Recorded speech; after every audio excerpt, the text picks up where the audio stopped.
علينا قنعونا، فهمتي ولا؟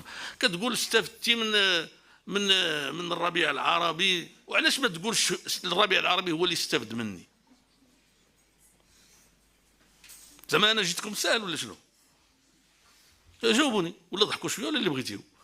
اش فو دي لا رياليتي، لانه اللي وقع في الربيع العربي، اللي وقع في الربيع العربي طاح النظام ديال تونس هو الاول، طاح النظام ديال القذافي، طاح النظام ديال مبارك، فهمتيني ولا؟ يعني طاح النظام ديال اليمن، الرؤوس بدات تتطاير، فهمتيني ولا لا؟ ديك الساعات ما جيتش قلت لهم انا شاب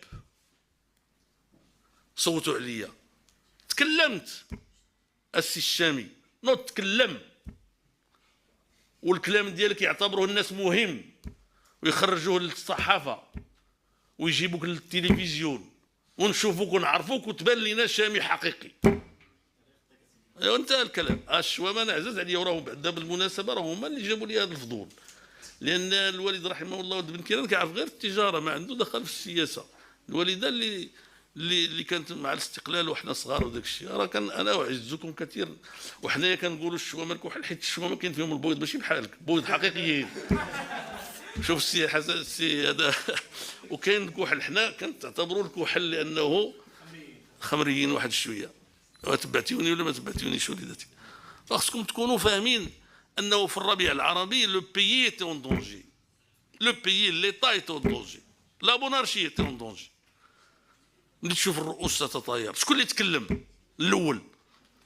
شكون اللي قال للشباب ديال الربيع العربي الشباب ديال الربيع العربي داك الشيء اللي كتقولوا عندكم فيه الحق خصنا نديروه الا قدينا، ولا ما قديناش نشرحوا لكم علاش ونقول لكم لا، ولا ما عندكمش الحق نقول لكم لا. الاله من كيران وقلت لهم ولكن لا مونارشي ولا ليسي ترونكيل.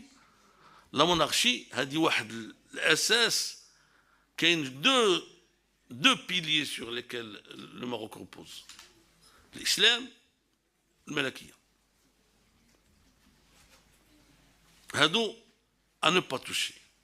مانتونون فهمتيني ولا؟ المغاربه ملي سمعوا هذا الكلام عجبهم الحال، جات الصحافه عندي تكلموا معايا، كنسمع قبيله لواحد البنت قالت لك اول مره شفتو في الجزيره الحوار اللي داز ديال مصطفى العلوي ما شفتيوهش